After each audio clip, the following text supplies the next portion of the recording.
2023학년도 수능 연계교재 수능 특강 독서입니다. 실전 학습 2회고요. 첫 번째 지문입니다. 베르그송? 베르그송의 또 주의의 전향? 어떤 주의가 전향이 된다. 뭐 이런 내용이 뭔지 한번 보고 예술에 대한 얘기, 예술 지문인가요? 철학 지문인가요? 봅시다. 이거 뭐 길지는 않았고 뭐 철학 지문이라 조금 생각해야 될 게 있는데 한번 봅시다. 세계는 불연속적인 자극들이 끊임없이 충돌하고, 세계 자극들이 충돌한다.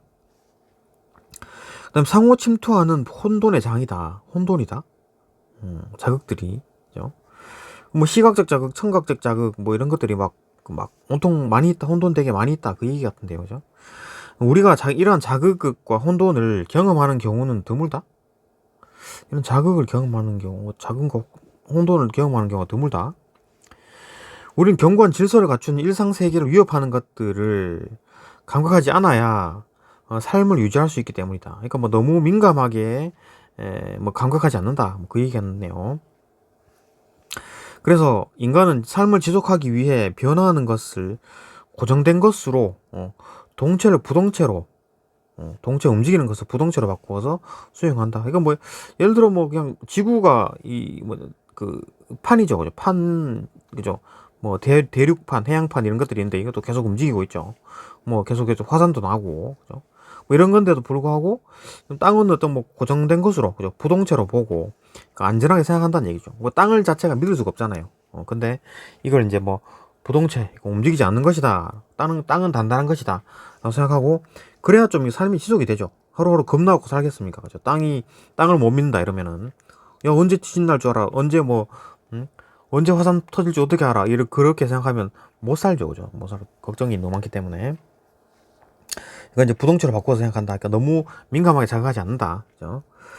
민감한 자극에 반응하지 않는다. 민감하게 자극에 반응하지 않는다.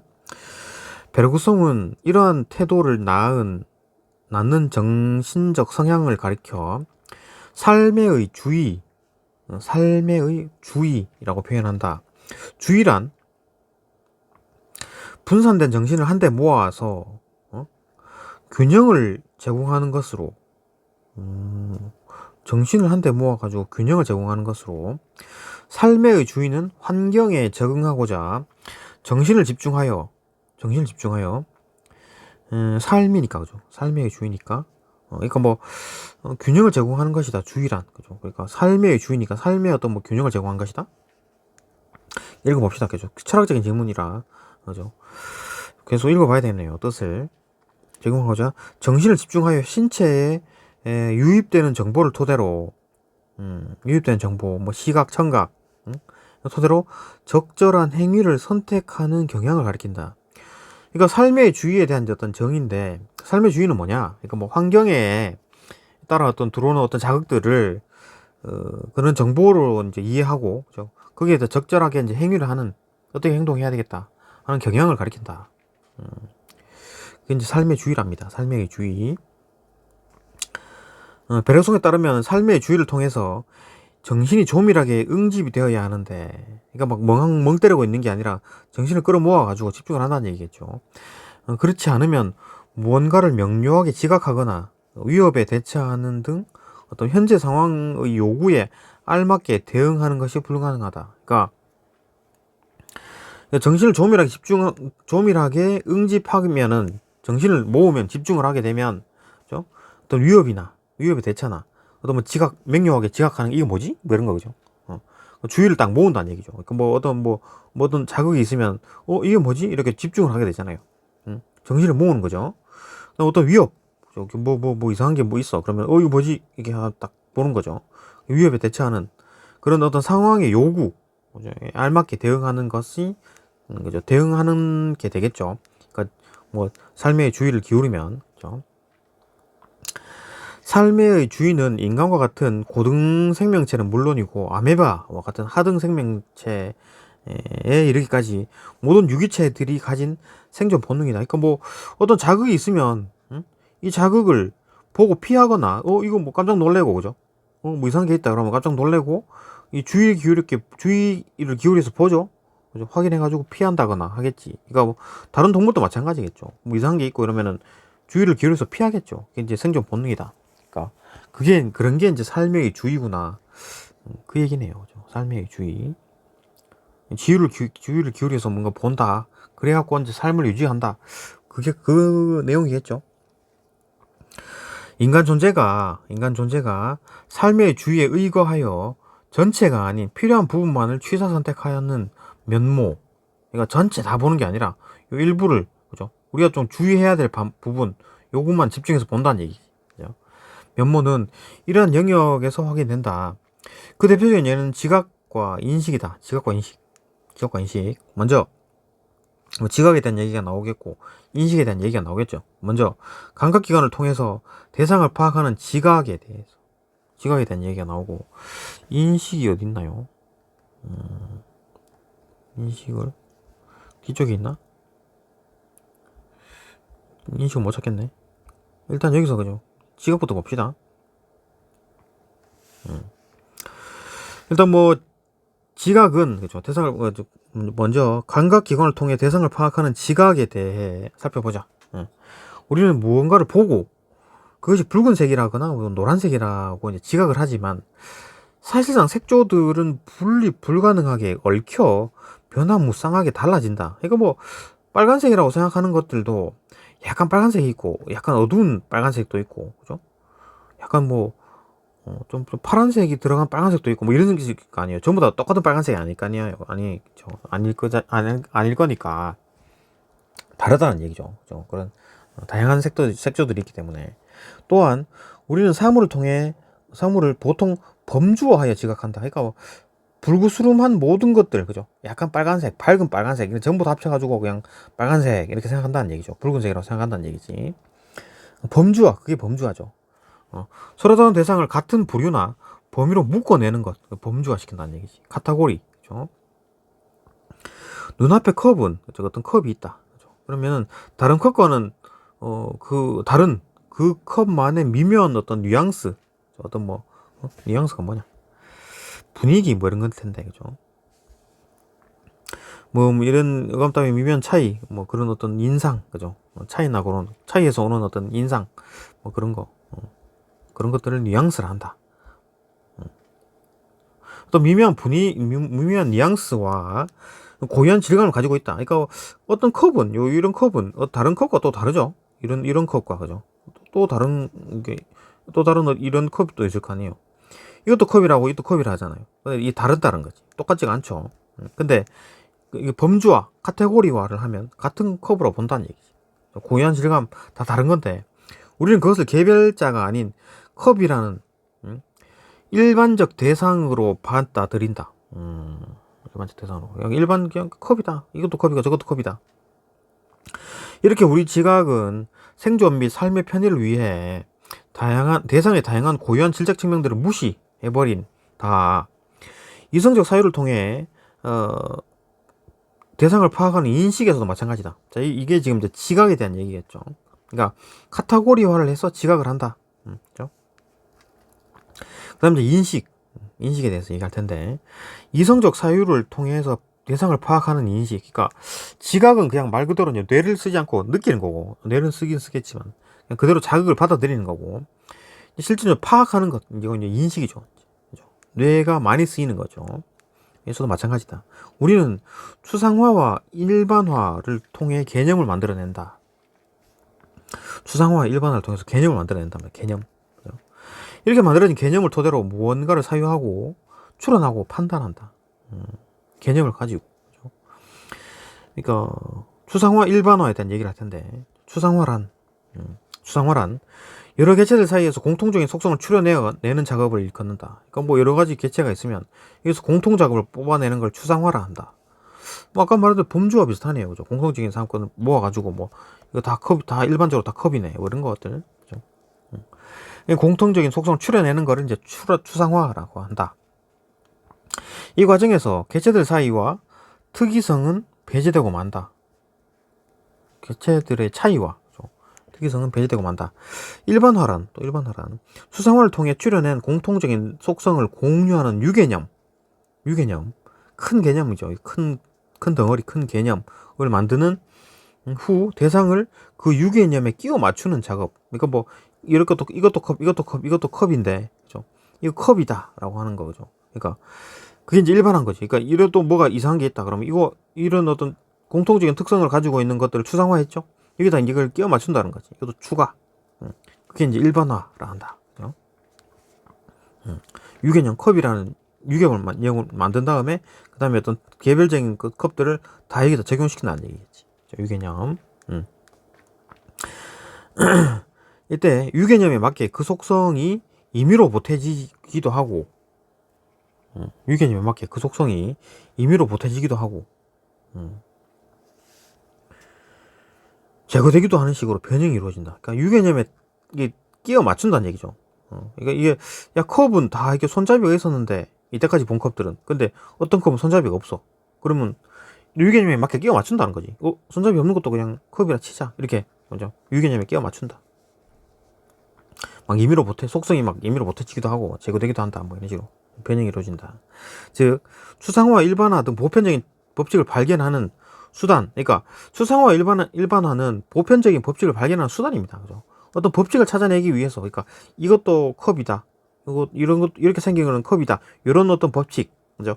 이렇게 생긴 거는 컵이다라는 게 보편 법칙이잖아요. 이걸 발견하기 위해서 추상화, 일반화를 쓰는 거죠. 도구입니다, 도구. 그리고 여기 좋은 논증 체계가 절대적 지식을 제공하지 못한다. 그러니까 이것도 컵이고, 응? 이것도 컵이고, 그죠? 이런 식이 되니까 여기 가지고 있던 이 특성들을 다 그냥 자세하게 설명을 못하고 그냥 두루뭉술하게, 그죠? 전부 다 그냥 컵이다라고 해버리니까 절대적인 지식을 제공하지 못하죠. 그러니까 얘는 이렇게 생겼고 얘는 이렇게 손잡이에 달렸고 이런 것들을 뭐 구체적인 것들을 다 설명하지는 못한다. 그러니까 대략적으로 설명할 뿐이다. 그 말인 거죠. 절대적 지식을 제공하지 못하는 거죠. 그러니까 왜냐하면 작은 어떤 그 디테일들을 생략해 버리니까, 변형시키고 막 이러니까, 그죠? 베르그송은 인간의 지각과 인식이 유용성의 논리에 복속되어, 그러니까 어떻게 이제 컵이라고 다 이 카테고리에 넣으면 되게 편하죠. 야 이것도 컵, 이것도 컵, 이것도 컵, 이것도 컵이네 이렇게 말하기도 좋고 편하니까, 유용성, 그죠? 편하니까 유용성의 논리에 복속이 돼서 보다 용이하게 사물을 분류하고 관리하고자 왜곡을 감행하는 것이다. 그죠? 베르그송은 그렇게 나쁘게 봤네요. 그죠? 일반화와 어떤 뭐 추상화 이런 것들을 조금 뭐 그렇게 하는 어떤 진실을 말하지 않고 대략적으로 두루뭉실하게 보기 때문에 뭐 조금 뭐 이렇게 안 좋게 봤다. 그럼에도 불구하고 베르그송은 우리가 지각과 인식의 어떤 한계, 그러니까 지각과 인식은 아까 말했듯이 추상화를 시켜버리니까, 일반화를 시키고 막 이런 식으로 하니까 뭐 디테일한 것들을 큰 것만 보고 디테일한 것들은 다 삭제해버리죠. 생략해버리고 이렇게 하니까 한계가 있다라는 거지. 근데 이게 극복이 가능하대. 나쁘게 봤지만 극복이 가능하다. 어떻게 극복하느냐? 그죠? 베르그송에 따르면 생명체 중에서도 고등한 존재자인 인간에게 삶의 주의와 다른 정신의 주의가 있다. 그러니까 삶의 주의는 뭐 그냥 뭐 위험한 물건이 있으면 피하는 거, 이런 것들은 삶의 주의죠. 그러니까 뭐 이런 것들은 동물도 가지니까. 근데 인간에는 정신의 주의가 있다라는 거지. 그러니까 정신을 어떤 뭐 집중하는 뭐가 있다라는 거지. 봅시다. 우연히 마주친 어떤 대상에 자극을 받아 부지불식간에 무의식 속으로 침잠하게 되는 경우. 그러니까 옛날에 어떤 뭐 좋았던 기억들이 있는 동네에 간다거나 아니면 좋았던 어떤 시절에 어떤 뭐 노래, 그죠? 뭐 여자친구를 사귀었다거나 남자친구를 사귀었다거나 그럴 당시에 어떤 그 좋았던 노래들, 추억이 들어있는 노래 듣게 되면 갑자기 그 추억 속으로 확 빠져들죠. 그죠? 몰입하게 되고 부식간에 무의식 속으로 침잠하게 되는 거죠. 그 노래에 팍 빠져드는 거. 그리고 옛날에 그 기억들, 그런 것들에 침잠하게 되는 경우를 생각해 보자. 정신은 쓸모없다는 이유로 억제되어 있던 심층의 기억 더미를 돌면서, 그러니까 정신은, 그러니까 뭐 쓸모없다는 이유, 그러니까 뭐 옛날에 뭐 여자친구와의 어떤 기억들, 이런 것들은 뭐 유용하지 않죠. 그런 뭐 추억들을 뭐 사는데 뭐 유용합니까? 유용하지 않죠.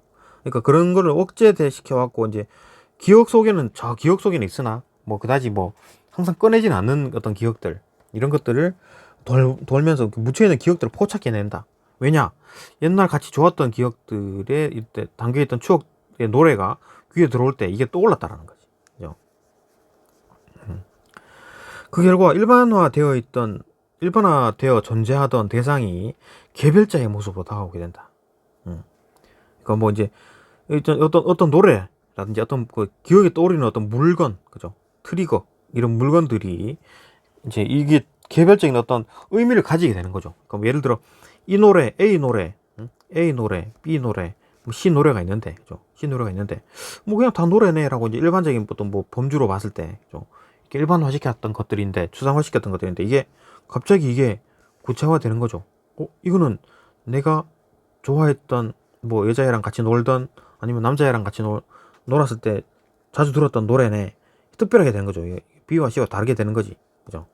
응? 이게 되는 거지. 이게 이제 개별자의 모습으로 다가오는 거죠. 이때 정신의 주인은 삶의 주의와 대립적이다라고 할 수 있다. 이거 뭐 정신의 주인은 뭐 좀 이제 대립된다. 삶의 주의와 대립된다. 그러니까 뭐 삶의 주의는 뭐 대략적으로 크게 보는 거고, 그죠? 디테일한 걸 없애버리는 거고, 큰 걸 보는 거고, 정신의 주의는 이 디테일을 보는 거죠. 디테일을 살려가지고 구체화시키는, 뭔가 좀 특정화를 시킨다라는 거죠. 그러니까 개념이 달라지는 거네요. 그죠? 베르그송은 정신의 주의를 통해 소환되는 기억은 반복을 통해 학습된 기억과는 구분이 되는 것이라고 하면서, 그러니까 뭐 아주 기억 속에 있던 그런 기억들은 반복을 통해서 학습된 기억과는 이제 구분된다. 그렇죠? 그것은 반복 불가능하고 우발적이며 무용한 기억으로서, 그죠? 마치 옛날에 첫사랑의 기억들, 뭐 이런 것들, 그죠? 반복이 불가능하죠. 첫사랑은 우발적이죠. 갑자기 탁 떠오르는 거고, 별로 뭐 소용이 없는 거잖아요. 그죠? 첫사랑의 기억들이. 그래서 과거의 경험의 세부 사항들을 보존하고 있어가지고 탁월한 기억이라고 말한다. 탁월한 기억이다. 베르그송은 인간에게는 삶의 주위로부터 무익한 것들을 향해 주위의 전향을 끊임없이 시도하는 노력이 필요하다고 말한다. 이제 오히려 이제 그런 기억들이 필요하다. 과거의 어떤 뭐 추억들, 뭐 이런 것들을, 첫사랑에 대한 추억, 이런 것들을 끊임없이 이제 떠올리고 그럴 필요가 있다라는 거죠. 삶의 주위로부터. 삶의 주위는 대략적으로 크게 보는 거니까, 그죠? 크게 보는 거고, 디테일한 것들을 삭제해버리는 이런 것들 말고, 그러니까 이제 이거는 그냥 뭐 아무 노력을 하지 뭐 약간의 노력만으로도 얻을 수 있는 건데, 특별한 어떤 주위의 전향, 그러니까 뭐 아주 뭐 우리 뇌 속에 아주 구석탱이에 있는 기억들을 끄집어내기려면은, 그죠? 계속 이제 뭐 이게 좀 힘들죠? 쉽지 않죠? 그러니까 뭐 어떤 뭔가 떠올리는 어떤 물건들이 있어야 되고, 그러니까. 근데 그런 노력들을 계속 해야 된다. 그래서 계속해서 기억들을 떠올려야 된다. 그죠? 라고 필요하다라고 말했답니다. 특히 이거는 주위의 전향을 끊임없이 시도해 왔고 시도해야 할 인물들이 있답니다. 그게 이제 철학자. 이 사람들은 계속 생각을 하죠. 사고를 하고. 예술가도 마찬가지. 계속 이제 뭐 끄집어내고 옛날 기억들을 끄집어내고 감정을 끌어올리고, 그죠? 그렇게 해야지만 얘들이 밥을 먹고 살죠. 이렇게 철학자나 예술가들은. 적어도 철학과 예술은 삶의 주의로 인한 불충분한 경험적 지각, 그러니까 기본적인 어떤 그 삶의 주의라는 게 일반적인 어떤 생활, 그죠? 그러니까 삶이 우선이라서 뭐 그냥 야 사는 게 우선이지, 뭐 이런 디테일한 어떤 감정들은 없애버려라고 하는 게 어떤 삶의 주의죠. 그 디테일한 거 다 신경 못 쓴다는 다 그랬잖아요, 그죠? 이게 다 신경 쓰고 어떻게 살아, 그죠? 그러니까 큰 것만 봐. 이게 이제 삶의 주의고, 정신의 주의는 그 디테일 하나하나까지 다 끌어내라. 계속 생각을 해야 된다. 이게 이제 정신의 주의니까. 근데 뭐 불충분한 어떤 감각적 경험, 불충분한 경험적 지각과 인식에 만족하지 않고, 그러니까 뭐 큰 것만 보고, 그죠? 디테일한 어떤 것들은 다 없애버리는 이런 어떤 삶의 주의, 이런 것보다는 그렇게 만족하지 말고 현상의 본 모습을 온전히 포착할 수 있어야 되나. 그러니까 이런 게 있으면 이 작은 디테일한 이런 것들까지 다 포착해내야 된다. 그러려면 어떤 뭐 정신의 주의가 필요하다는 거죠. 특히 그는 지난 수세기 동안 코로 터너 등과 같은 예술가들이 삶을 안정적으로 영위하는데 몰두하는 태도로부터 초탈하려고, 그러니까 뭐 안전하게, 그러니까 뭐 그냥 월급 받아 먹고 공무원처럼 사는 그런 삶보다는 뭔가 그냥 삶이 짧더라도, 그죠? 고민하고 괴로워하고 막 술 먹고 막 밤새고 막 이런 어떤 뭐 그죠? 이거 뭐 건강하게 쭉 살면 오래 살죠. 근데 막 술 먹고 막 밤새고 막 3일 동안 잠 안 자고 막 작업하고 이러면은 생명이 단축되겠지. 그래도 그런 어떤 그 몰두하는 태도로 초탈하는 거죠. 그러니까 그죠? 그런 어떤 공무원적인 삶에서 초탈해갖고 부단히 노력함으로써 예술가의 어떤 역할을 충실히 수행했다. 라고 평가를 받는답니다. 이 사람들이 공무원처럼 살지 않았다. 하는 거. 예술가들은 시각기관에 의해 포착된 상의 이면의 모습. 그러니까 뭐 일반적으로 우리 사람은 일반적인 사람들이 보는 어떤 일반적인 면, 그런 면 말고 그 이면에 숨어있는 어떤 세부적인 의미를 찾아내려고 노력했다. 그게 예술가다. 철학자다. 그죠? 청각기관에 의해 붙들린 음향 너머의 소리. 그러니까 뭐 그죠? 그 어떤 음악이 들렸을 때 그때 내가 가졌던 추억들 아니면 그 뭐 작곡가가 이렇게 뭐 작사가가 뭐가 전해주고 싶은 메시지 이런 것들을 포착하려고 노력함으로써 삶에 있던 주위에 매몰된 일반적인 사람들의 어떤 뭐 지각 기능을 확장해 주었다는 것이다. 그러니까 그 사람들이 깨닫지 못한 것들을 이 예술가들이 깨닫게 해준다. 이러한 노력을 통해서 예술가들이 발견해낸 삶의 모습은 허구가 아니라 우리가 접하고 있음에도 불구하고 우리의 경험에서 배제된 것들, 그러니까 기억 속에 묻혀졌던 것들이죠. 아니면 감정 이런 것들을 끌어내지 않고 억눌렸던 감정들, 그런 것들을 이제 끌어올리는 게 이제 예술가, 철학자들이다. 그렇죠? 그런 어떤 배제된 것들이는 주위의 전향을 끊임없이 시도하는 노력, 그러니까 그죠? 디테일한 내용들을 알아내고자 하려는 노력을 통해서 얻어진 것이다 라고 말한다. 베르그송이 자신의 있던 예술론에서 예술가들은 탁월한 관찰자를 넘어선, 단순히 관찰자를 넘어선 다 실천자가 되어야 한다. 뭔가 뭐 만들어내야 된다. 그죠? 또 강조하는 것은 이러한 인식을 바탕으로 한 것이다. 그러니까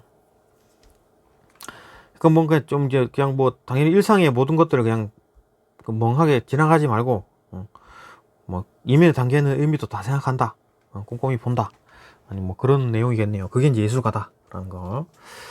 그럼 삶이 어떤 삶이 옳은지는 뭐 모르죠. 그러니까 뭐 그냥 좀 단순하게 삶을 사는 것도 좋고 좀 이렇게 좀 괴롭더라도 꼼꼼히 다 보고 이해하려는 노력 뭐 하는 삶도 필요하겠죠. 편안한 삶이 좋습니까? 아니면 좀 고통스럽더라도 많은 걸 아는 게 좋습니까? 하여튼 뭐 그건 뭐 알아서 결정하는 것들이고 봅시다. 베르그송의 입장 긍정할 수 있는 것은 뭐 3번이다.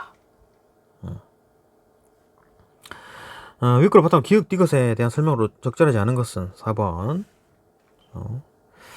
3번 뭐 베르그송 관점에서 철학자 갑을의 생각에 대한 내용으로 적절하지 않은 것은 뭐 갑이 이런 얘기를 했었고 을이 이런 얘기를 했었다. 베르그송의 관점이니까 그죠? 이 사람의 관점으로 보는 거. 답은 2번이랍니다. 2번 잘못됐다. 또 넘어갑니다. 4번 일단 미술 전시회에 다녀온 학생이 베르그송의 시각에서 관점에서 비평문을 작성하기 위해 쓴 메모다.